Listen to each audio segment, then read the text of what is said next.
Huh? It's my game. We put everything into this. Those that can do it and succeed. How to fix it. This city has been just a cookbook.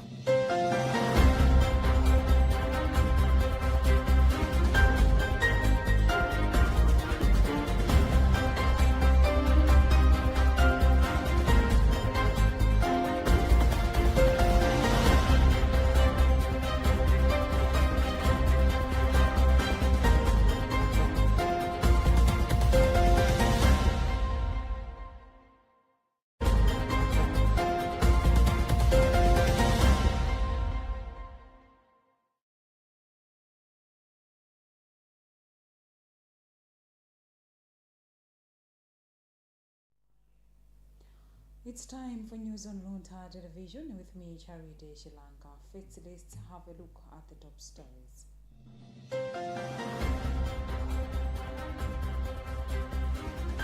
Pope Leo XIV says God's heart suffers amid war and injustice.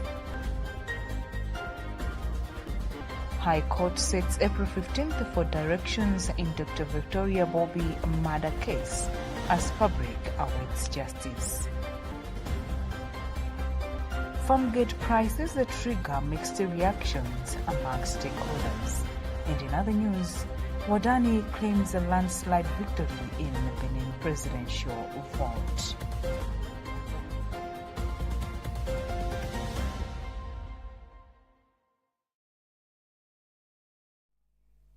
We do have the details to these and many other stories. Stay tuned.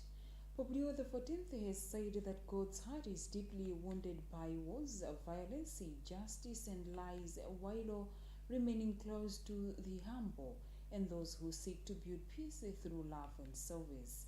During the second day of his apostolic journey to Annaba, the Holy Father visited a care home for the elderly, where he encountered residents and staff living a daily witness of fraternity and compassion.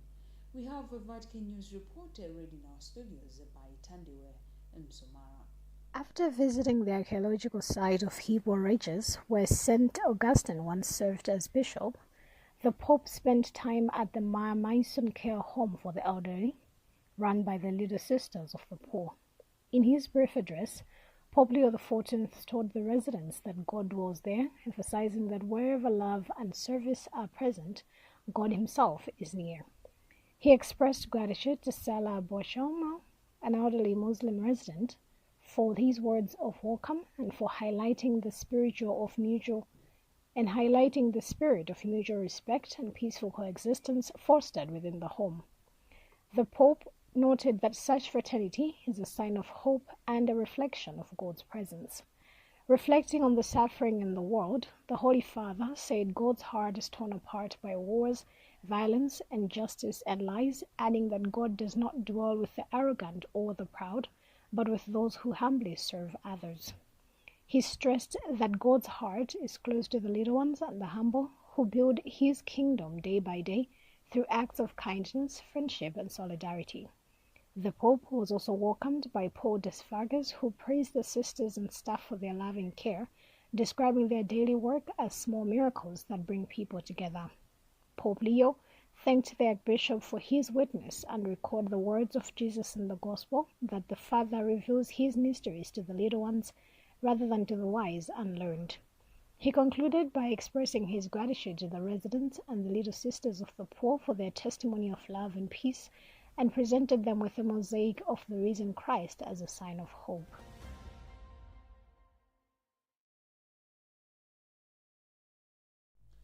Tributes poured in for Reverend Father Francis Damaseke, who has been laid to rest at Leguni Cemetery in the Archdiocese of Lilongwe. Clergy, family members, and the faithful gathered for the burial, celebrating a life marked by dedication, humility, and service to the Church. Speaking during the ceremony, Monsignor Patrick Tawale described the late priest as selfless and deeply committed to his calling, noting that he consistently placed the needs of others before his own. He added that Father Damaseke remained steadfast in spreading the gospel, leaving behind a legacy of faith and sacrifice for others to emulate. Patrick Pupa with the details. highlighted that Father Damaseke was not only a spiritual leader, but also a mentor and a role model to men, especially young people and fellow clergy. He noted that his pastoral work touched countless lives through his compassion, guidance, and tireless service in various parishes. He further encouraged the faithful to emulate the late priest's virtues of humility, love, and dedication, saying his legacy should continue to inspire the church and the wider community. In his homily, Monsignor reminded mourners of the Christian hope in eternal life, urging them to remain strong in faith during this difficult time. We visit the life of Father Damaseke. He worked very hard. I was reminded of the message of the late Saint Mother Teresa, who was advising young priests that in your Christian, as you are celebrating Mass, celebrate the Mass as if it's the first Mass, the only Mass, and the last Mass of your life. Meaning, each and every moment should be celebrated as if it's a final celebration. And in that phrase, I hinted, we shouldn't live in an irresponsible manner. So, as much as possible, we should live aware that one day we shall die. And when we die, we shall not be replaced. That's why I say we should not live as if we shall never die, so that when we die aware. Presiding over the Mass for Father Damaseke, Auxiliary Bishop of the Archdiocese of Lilongwe, Bishop Vincent Makwawa, urged all those who followed the teachings of Father Francis Damaseke to begin bearing fruit by continuing his mission of preaching the Word of God. Bishop Makwawa also criticized the tendency of failing to make good use of the responsibilities that God has entrusted to individuals. Father Francis Damaseke has died at the age of 39. For Luntha News, this is Patrick Pupa. The High Court of Malawi has set April 15, 2026 as the date for elections in the murder case of Dr. Victoria Bobby, who was tragically killed during a violent robbery at the Chigumula residence in Luntha in November 2025. Judiciary spokesperson Ruth Mputeni has confirmed the development, emphasizing that government, through the Ministry of Justice, is treating the matter with the seriousness it deserves. She has since assured that authorities are committed to ensuring that the case proceeds without unnecessary delays and that justice is delivered in a timely manner, given the significant public interest surrounding the case. Alderson Banda reports. According to Mputeni, the upcoming court session will focus on providing directions that will guide the progression of the case. This includes addressing the key procedural issues, setting timelines, and outlining how the trial will be conducted. She further stressed that the judiciary remains committed to upholding fairness, transparency, and due process throughout the proceedings. Which the case will be conducted, and these directions include dates, issues to do with legal representation, and timeframes within which applications will be made, among others.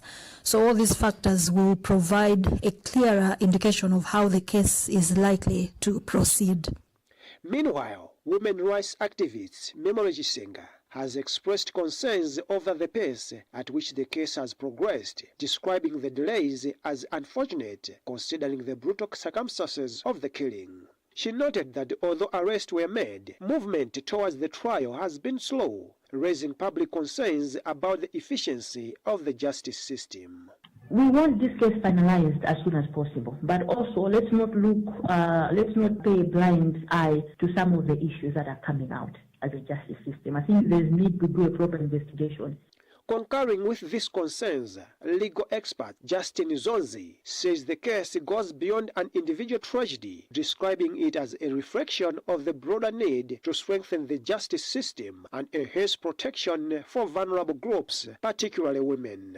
He has since called on authorities to ensure the matter is handled with urgency and that those responsible are held accountable. What has been released now that very soon they'll be taken to the court, I think it's a good and welcome development. But of course, very quickly to point out that that should not again take a decade before the court finalize the case, because Malawians are waiting. 7 suspects are currently before the court, facing murder-related charges in the connection of the case. The matter will be conducted virtually under the supervision of Justice Ruth Chinangwa, who is expected to provide directions on the next steps and set the stage for a full trial.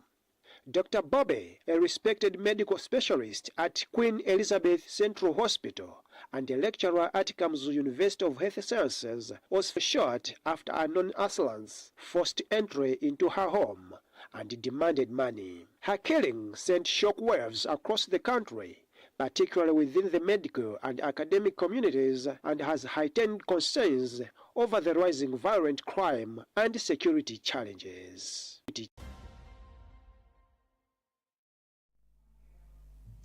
Mixed reactions have emerged from agriculture stakeholders following the release of this year's minimum farm gate prices, with experts and traders divided on whether the prices are fair to farmers. According to the price schedule, maize has been set at 900 kwacha per kilogram, a decrease from last year's 1,050 kwacha, while rice at 1,500 kwacha, soybeans at 1,700 kwacha, pigeon peas and cowpeas are pitched at 1,500 kwacha and 1,600 kwacha respectively. The experts argue the prices may disadvantage producers of food crops, while traders maintain they are fair and sustainable, balancing the interest of both farmers and traders. Constance Kamtemeni reports. One of the country's agriculture experts, Leonard Chimwaza, has said the pricing structure appears to favor consumers, noting that most subsistence crops have been set at lower prices compared to last season. Chimwaza warns that although prices for cash crops are favorable and compensatory, those for staple crops may not offer adequate returns to farmers, and have since urged farmers to sell through cooperatives to strengthen their bargaining power. A dynamic on how these markets are playing. Now, for the farmers to get good revenue from the market, they should desist from individual selling. They need to sell their produce in clubs, associations, or cooperatives, so that they leverage on the economies of scale. They should be able to bargain for better prices for their commodity, and then they will get good prices. But if they consider selling their commodities individually, it will be very difficult for them to bargain. Secondly, they need also to be very vigilant in making sure that they are selling way above the minimum farm gate prices, and then exploitation will not be there. However, the Grain Traders Association of Malawi has defended the prices, describing them as fair and reflective of production costs. The president of the association, Grace Mijigamuhango, says maize prices, in particular, include at least a 20% markup, making them viable for both traders and farmers, especially during the harvest period when prices are typically lower. For starters, we're starting a season when a lot of people still are holding stock, because if you look at the most sought for products are maize, soya, and probably beans. And then if you scout around in Malawi, a lot of people have got stocks that they had bought last year. So because of that, the offtake will be a little bit slow, but that means the prices will not be pushed too high up, and then eventually they should be able to pick the market prices at a later date. But at least there will not be that hype or unfair competition, maybe, if I may put it that way. Meanwhile, government says the minimum farm gate prices, which have been released through the Ministry of Agriculture, Irrigation and Water Development, are aimed at protecting farmers from exploitation while ensuring stability on the market. For Luntha News, this is Constance Kamtemen. You are watching news on Luntha television. Now a reminder of the top stories.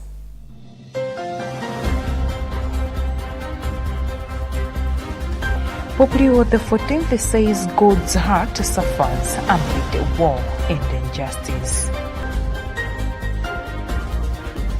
High Court sets April 15th for directions in Dr. Victoria Bobby murder case as public awaits justice. Farmgate prices trigger mixed reactions among stakeholders.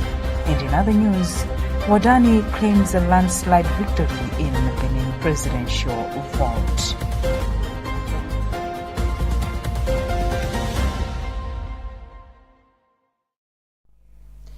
Moving on with the news, the Ministry of Health and Sanitation has urged citizens across the country to maintain clean and hygienic environments, making the call during the launch of Executive Order Number 2 of 2026, which focuses on improving sanitation and hygiene standards nationwide. Minister of Health and Sanitation Madalitso Baloi emphasized the importance of proper sanitation, stating that maintaining hygiene is key to making a Malawi a better place to live. She highlighted that collective responsibility is crucial in achieving a healthier nation.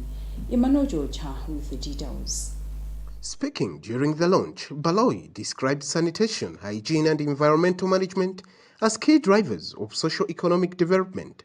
She stressed that improving these areas can significantly contribute to national growth and public health. Minister further noted that all public places, including markets, bus depot and car park, must strictly follow hygiene standards. She said authorities will work to ensure compliance in order to protect citizens from preventable diseases. Baloi also assured the public that our ministry will enforce sanitation measures across the country.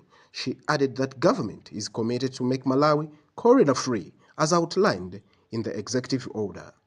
Implementation of this executive order, and we've also handed over 8 waste disposal vehicles to major cities of Malawi to make sure that proper waste management and disposal is being adhered to and is being done. We are changing the face of Malawi, we are changing the face of schools, we are changing the face of our markets and everywhere where people are gathered. And I'm appealing to all Malawians that this should start with everyone, should start at our household, should start at our offices, everywhere that we are, to ensure that Malawi is cleaner. We say prevention is better than curing. Minister of Local Government and Rural Development, Benny Pili, said it is time for citizens to take responsibility for their environment. He also commended President Professor Peter Mutharika for taking the lead in introducing the sanitation-focused executive order. This is massive. These vehicles are very expensive. And for us as councils with the local revenue that we generate, to procure one, it is a tall order. But with the coming in of these, I can assure Malawians, our cities will be clean. Our areas will never be the same again.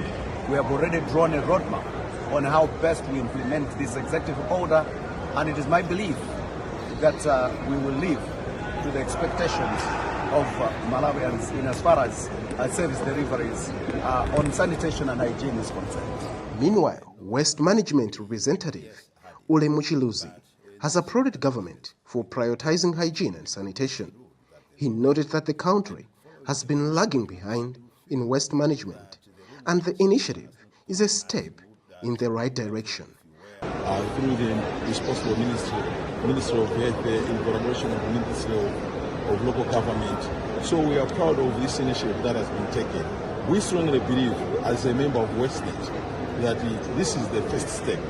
Moving forward, we need now to collaborate and see how best we can implement this plan and take it further as civil society in collaboration with government. During the launch, the Ministry of Health and Sanitation received 8 waste collection vehicles from Global Fund. 4 of the vehicles will be allocated to central hospitals in Lilongwe, Mzuzu, Blantyre and Izomba, while the remaining 4 will be distributed to city councils across the country.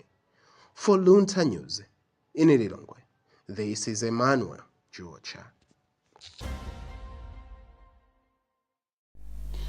Member of Parliament for Lilongwe City Mbuga constituency, Lincoln Liwonde, has called on communities to take a leading role in maintaining cleanliness following a sanitation exercise in Area 36 in Lilongwe.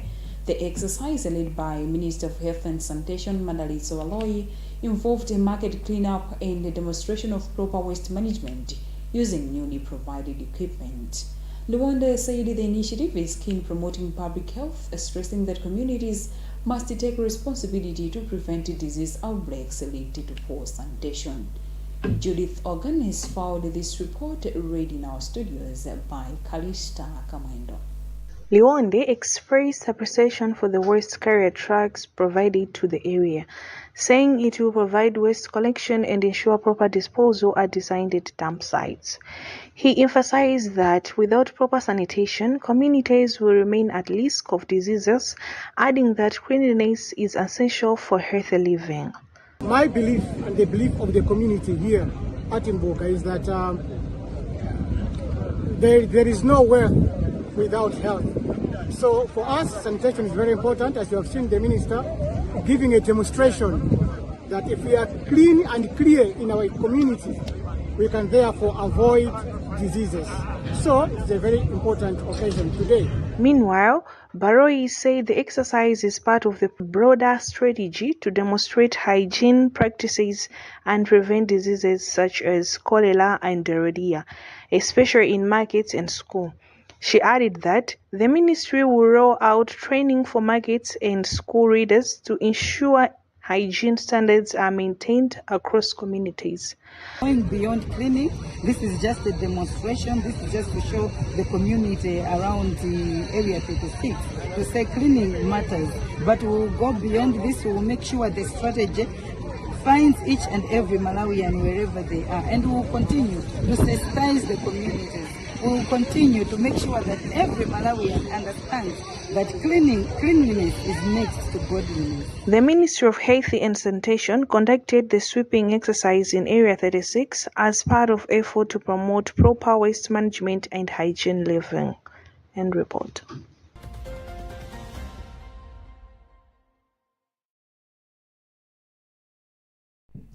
The Civil Servants Trade Union CSTU and the Center for Social Concern say the recently announced 20% salary increment is sufficient to caution workers against Malawi's rising cost of living, arguing that the salary review does not adequately address the economic challenges facing civil servants. CSTU President Lamek Magawa said the adjustment falls short as prices of essential goods and services continue to rise faster than incomes, leaving workers under financial pressure. Echoing the same concern, the Center for Social Concern Economic Justice Programs Officer Agnes Ngosi said the increment will have a limited impact on improving living standards due to increasing costs of food, transport, and other basic needs. Gift Kalonga reports. CSTU President Lamek Magawa said the 20% salary increment was reached after negotiations in which both government and the union presented different proposals, with each side making compromises to arrive at a workable agreement. He said the rise in the cost of living dates back to around 2019, worsened by the impact of COVID-19, which led government to introduce special transport allowances to help caution civil servants. Magawa added that discussions are still ongoing on the review of allowances, noting that although the union is not fully satisfied, agreements are usually reached through compromise between workers and government. Usually it is give and take. You can have a win-win situation, win-lose situation, lose-lose situation. So whatsoever the outcome, that outcome is not a satisfied situation whereby we can say we are at a better position. No. Sometimes we make such agreement for the sake of understanding, for the sake of coming to another issue. So whatsoever we can ask, whatsoever we can request from government, whatsoever government can request from us, is not that each party is satisfied. But the idea is to push something which can cushion the life of a worker or a Malawian. So, as I said earlier, whatsoever the outcome. Center for Social Concern Economic Justice Programs Officer Agnes Ngosi said the 20% salary increase will have limited impact on improving life standards, arguing that the cost of essential goods and services continues to rise faster than incomes. She noted that prices of food, transport, and electricity remain high, putting continued pressure on household budgets despite their adjustment. Ngosi added that stronger measures such as reducing the cost of living, supporting small and medium enterprises, and improving access to affordable credit are needed to ease economic challenges facing citizens. So it has been better for them to increase the interest rate for the government, for the people that are borrowing the money from the banks in order to invest more. And also, if we look at other challenges like food, it means the government can also consider investing more in terms of irrigation, which is also one of the things that, like food, because of food scarcity for the people they are facing, which is causing a lot of challenges. And if they consider irrigation, because most of the times we are being affected by the rains, like maybe little rains or maybe too much heavy rains. Meanwhile, the Civil Servant Trade Union said that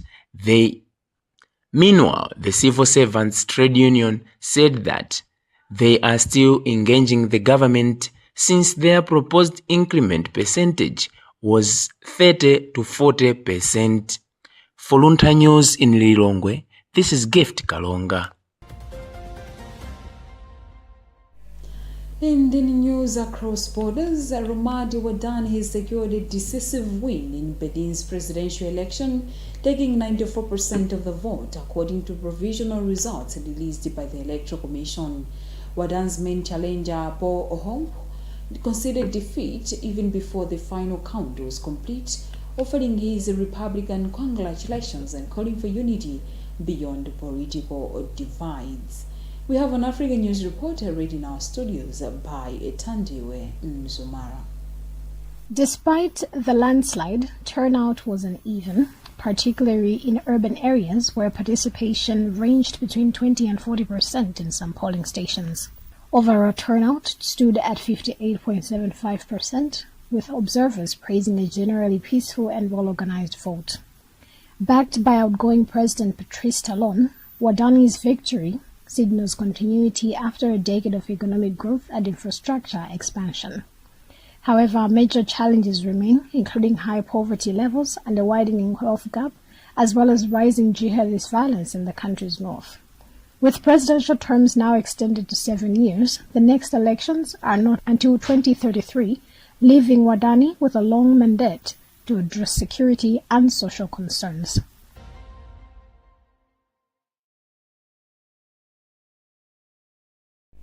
With that item, we've also come to the end of our today's bulletin, but let's have a recap of the top stories before we go.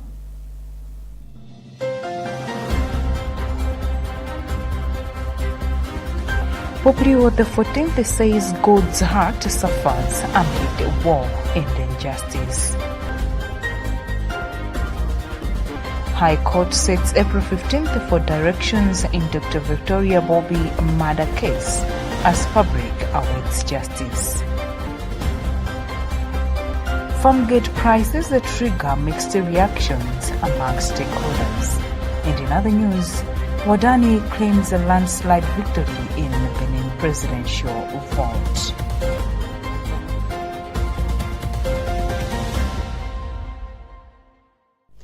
You've been with me, Charity Shalanga. Thanks so much for giving me company, and continue enjoying the rest of our programs right here on Luntha Television. Goodbye.